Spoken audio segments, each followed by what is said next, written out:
Sejam bem-vindos a mais um vídeo aqui da Vocação Jurídica. Meu nome é Roberta Renault e hoje é com muito prazer que eu vou fazer um quiz diferente para vocês.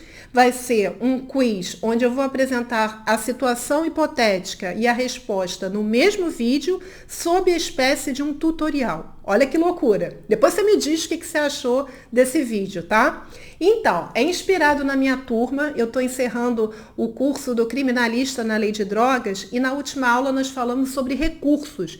E eu estava explicando para os alunos, e quero passar isso para você, o quanto é importante a gente buscar a excelência profissional e entender que um recurso bem feito, ele não consiste apenas na peça propriamente dita, na escrita. Existem 3 etapas de todo e qualquer recurso e eu quero passar isso para você através de um caso prático. Que etapas são essas? A primeira etapa é a preparação. É onde você vai determinar os pontos que serão abordados na sua peça escrita. A segunda é a redação propriamente dita, com o domínio de todas as técnicas de redação jurídica. E a terceira é a maneira pela qual você vai convencer a Câmara Criminal a dar provimento ao seu recurso. Então, são 3 etapas. Aquele pessoal que vai na internet e copia e cola não está fazendo recurso. Aliás, está exercendo uma má advocacia e não trazendo todos os benefícios, todos os possíveis resultados para o cliente. E o meu comprometimento com você é te alertar para isso, para que você seja diferente e atinja resultados melhores. O seu cliente agradece e a sociedade como um todo. Vamos lá? Vou trazer o caso então. Imagina que o Jorge ele foi condenado pela prática do crime de tráfico de drogas. Artigo 33, caput da Lei 11.343 de 2006, desculpa. E aí, o que aconteceu com o Jorge? Na verdade, o juiz, ele condenou com base em uma interceptação telefônica. Parece que essa interceptação identificou a voz do Jorge e o que ele falava demonstrava, em tese, a prática do tráfico de drogas. E, além disso, o juiz condenou exclusivamente com a interceptação e fixou uma pena de 10 anos, considerando o quê? Que esse crime de tráfico é um crime muito grave para a sociedade e que o Jorge merece ser punido como exemplo. Só que eu tenho 2 considerações para te trazer. A interceptação telefônica, ela foi feita lá na delegacia, na investigação policial, só que não foi feita da forma que a Lei 9296 exige, a Lei de Interceptação Telefônica. Houve desrespeito a prazos, a maneira como foi requerida, enfim, uma série de violações. E mais, o advogado que vinha atuando na instrução criminal, quando chegou na IJ, ele pediu o quê? Perícia de um vídeo. Um vídeo que foi exibido, apresentado, e esse vídeo seria importante para provar a inocência do cliente dele. Então, ele pediu a perícia e o juiz deferiu a perícia. Por isso que na IJ não foram apresentadas as alegações orais, ok? Muito bem. Dias depois da IJ, o que aconteceu? O juiz voltou atrás dessa perícia. Ele disse que a perícia não era mais necessária porque o vídeo, as imagens estão péssimas, então não vai esclarecer nada. Esses são os fatos. Agora você foi constituído no processo para fazer o recurso dele, do Jorge. E aí? Gente, eu vou fazer agora uma espécie de tutorial com base nesse caso, ok? Primeiro ponto, ler o processo profundamente. Tendo você atuado na instrução ou não, você precisa examinar cada folha processual, cada detalhe.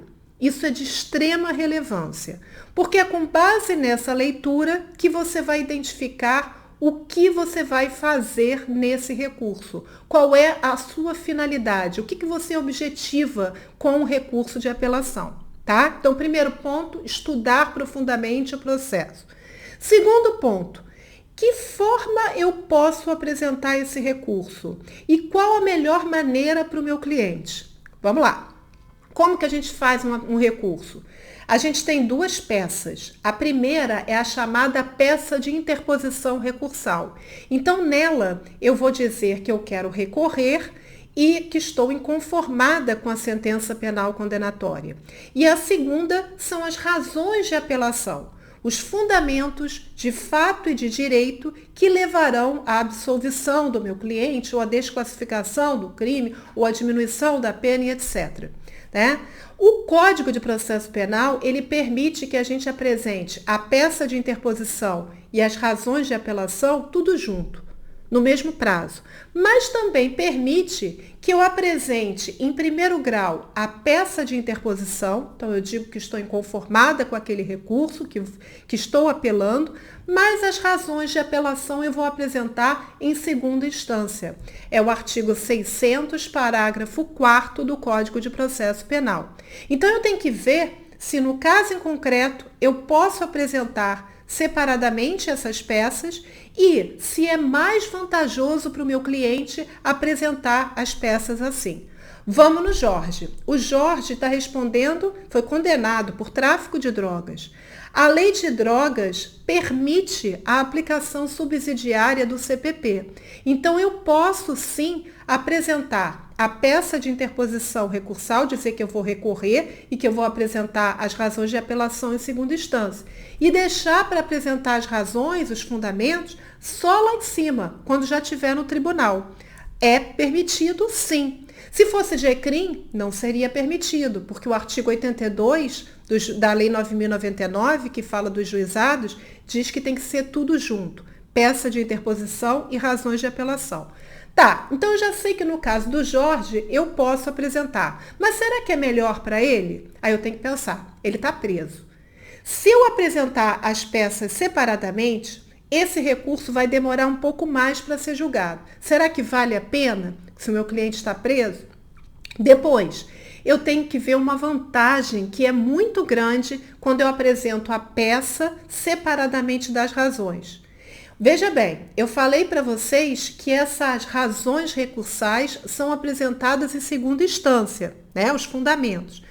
Quando eu for intimado para apresentar essas razões, eu já vou saber quem é a Câmara Criminal que vai julgar o recurso, já saberei quem é o relator, o desembargador relator.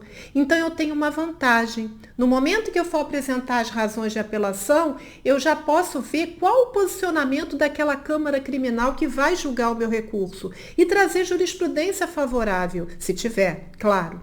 Se eu apresentar a peça de interposição junto com as razões, aí eu só vou saber da Câmara Criminal depois. Então, essa é uma vantagem. Mas você tem que ver no caso em concreto, tá?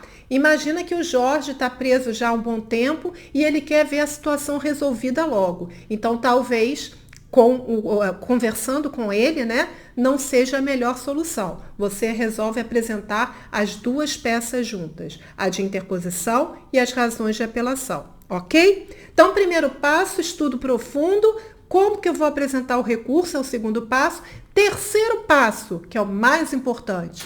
O que eu quero com esse recurso? E aí eu vou dividir em dois institutos. Error em procedendo e error em judicando. Já ouviu falar nisso? O que é error em procedendo? Quando existe alguma ilegalidade nos autos.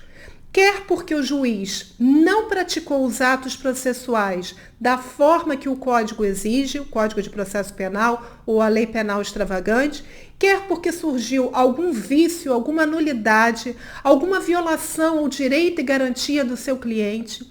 Toda vez que surgirem ilegalidades dessa forma, você tem o error in procedendo.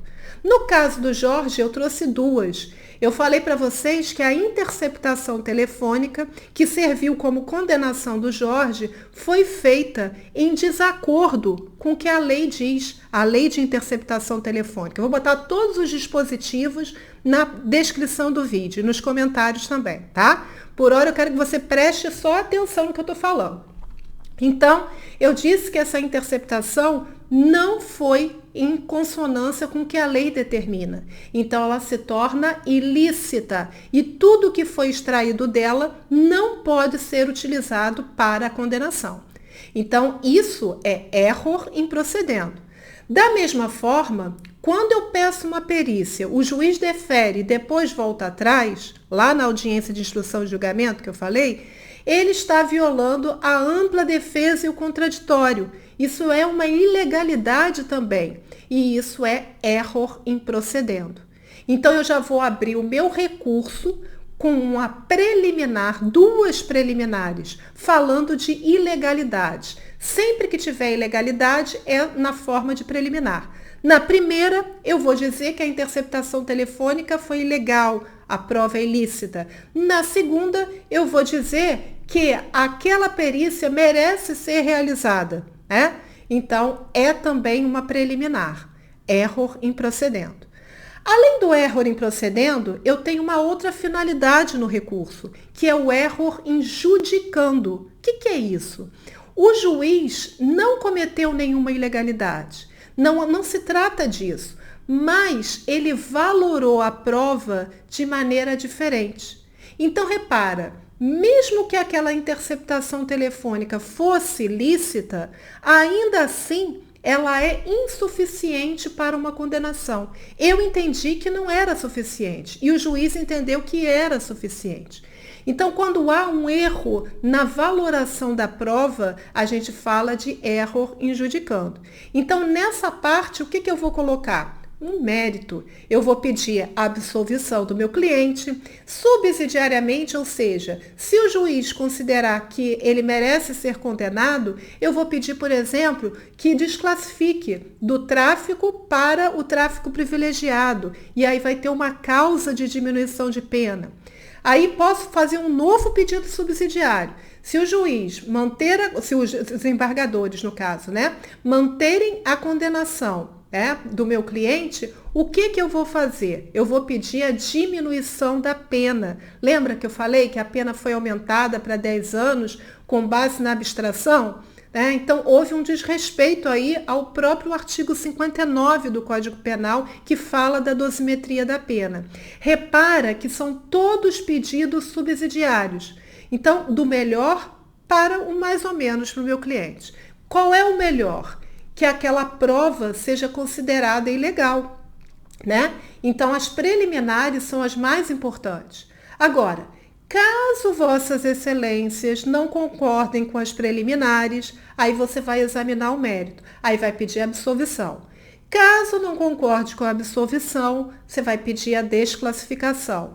Se não concordar com a desclassificação, você ainda pede a diminuição da pena. E assim vai. Esses pedidos têm que ser feitos, todos que possam melhorar a situação do meu cliente. Então, numa mesma peça recursal, no caso do Jorge, eu alegaria o error in procedendo e o error in judicando, tá? Então, era isso. O objetivo do vídeo, eu espero que você tenha gostado, era te trazer essa visão ampla do que vem a ser o recurso. E se você gostou do vídeo, curte, compartilha. E se quiser, porque eu não terminei o assunto não, ainda existe o processamento, a terceira etapa que eu falei, que é importante o advogado dominar. Ele saber o que vai acontecer com aquele recurso, ele ter acesso ao parecer da procuradoria, participar do julgamento sustentando oralmente. Se você quiser continuidade a esse vídeo, me fala que eu vou trazer um específico